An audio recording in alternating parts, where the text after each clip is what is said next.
I gotta ask you about Martin Luther King. You know who was behind his murder, right? If I'm not mistaken. Okay, he was assassinated by a two-man hit team from the fire station, not from the flop house, not from the bushes, which were right below the window for the flop house. Flop house window never opened far enough to shoot a rifle out of it. The bushes weren't the place. The reason people think it was coming from that location was the echo off of the front of the Lorraine Motel. The weapon was an M14 converted to an M21. It was an experimental project. They made 62 of them with an extra barrel. They put a Redfield 3 to 9 power scope modified by a company known as Leatherwood on it. And they had a suppressor which caused the sound to be modified. They shot subsonic ammunition, which is why they took a head shot instead of a chest shot, which would have been the usual course. And the shooters were most probably recruited from the Marine Sniper School at Quantico, Virginia, which was just across the tarmac from an FBI training academy. So they were supplied with the FBI was supplied with 5 XM21s by invoice, serial numbers of which I have secreted around the place, and 5,000 rounds of the ammunition that matched the characteristics of what they pulled out of King's body. That was in late December 1967. King was shot at the beginning of April 1968. The Justice Department ordered the FBI to return the 5 weapons to the Defense Department so they could use them in the NOM. The FBI claimed they lost one of them. I know what the serial number is of the lost weapon. That's the murder weapon. The rifle that James Earl Ray had, which was the only thing that hooked him up to the case, since he never confessed, unlike what the media says, the rate of rifling twist in his rifle was very inconsistent with what they pulled out of King's body. And the rate of rifling twist of what they pulled out of King's body would have required a gunsmith to make up a special barrel. But the Army Marksmanship Unit, which also supplied the Marine Corps at the time, had made up 63 of these barrels that precisely matched the ballistic characteristics of what fired the bullet that killed King.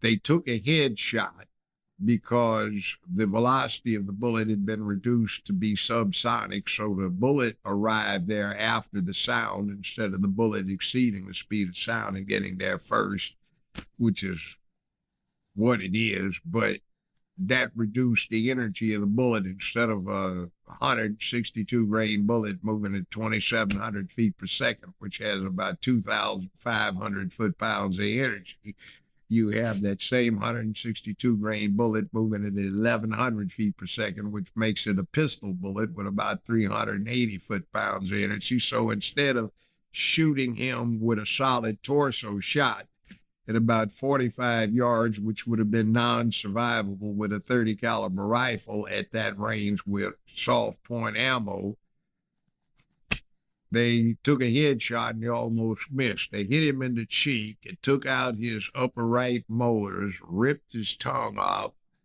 came out between his jaws, leaving the body. If that was it, he would have survived it, but wouldn't have been able to talk too well.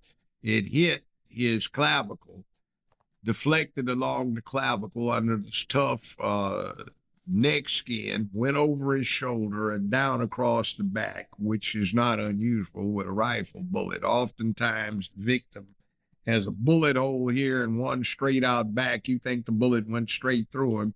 It deflected around his rib cage, came out the back.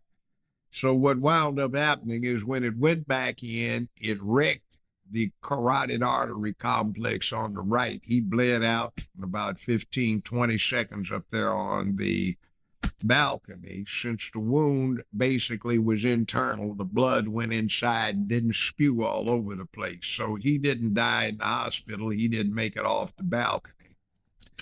Now, for those who are interested, Jesse Jackson is not the culprit. I advised Jesse Jackson of what I had learned, and he said, we got to get to the bottom of it. Anything I can do let me know. I talked to Reverend Lowry about it. He said, we need to get to the bottom of it. Anything I can do, let me know. I had told another person who was suspect, he said, we need to let the sleeping dogs lie. And there's another now deceased reverend that Dick Gregory interviewed, and he said, we need to let sleeping dogs lie. And Dick Gregory interviewed him a few months before he died. And Gregory and I talked about it on the phone, and this person was asked by Dick Gregory, why did you duck back in the motel after you had escorted Dr. King out onto the balcony? He said, I didn't want to get shot. That was the recordation. He said, well, how do you know you were in danger of getting shot? I just figured under the circumstances. That person had a problem that Hoover knew about. And Hoover had ordered all audio and visual surveillance of King to be cut off 48 hours before the event in question. And that's who brought him from the east side of the motel, or at least going down to the east side where he was going to leave, back to where he got shot, telling him that some fans of his were outside and wanted to see him.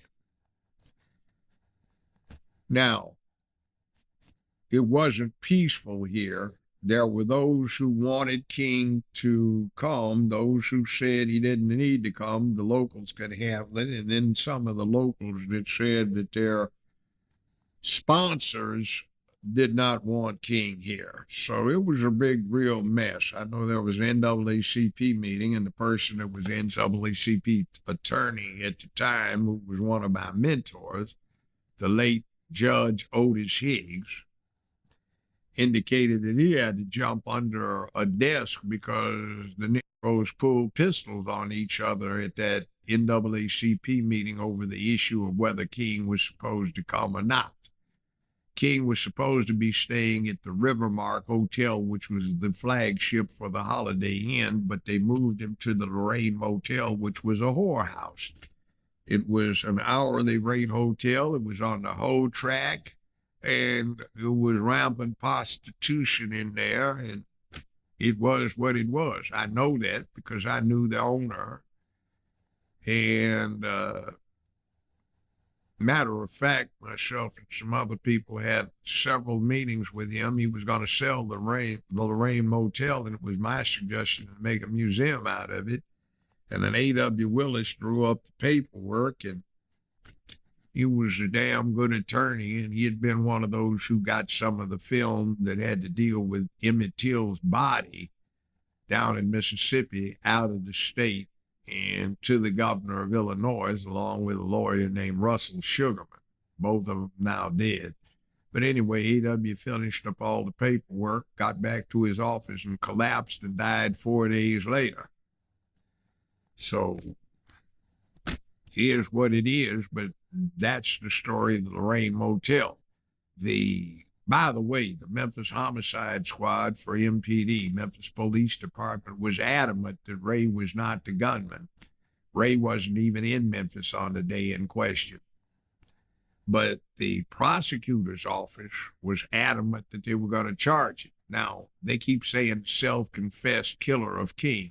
He denied it over and over and over again, and the judge in question, the late Preston Battle, who had the case before I did, said the ballistics tests were inadequate and ordered the rifle retested, but it never got tested. I ordered it retested, and when I had it retested, it was excluded from being the murder weapon.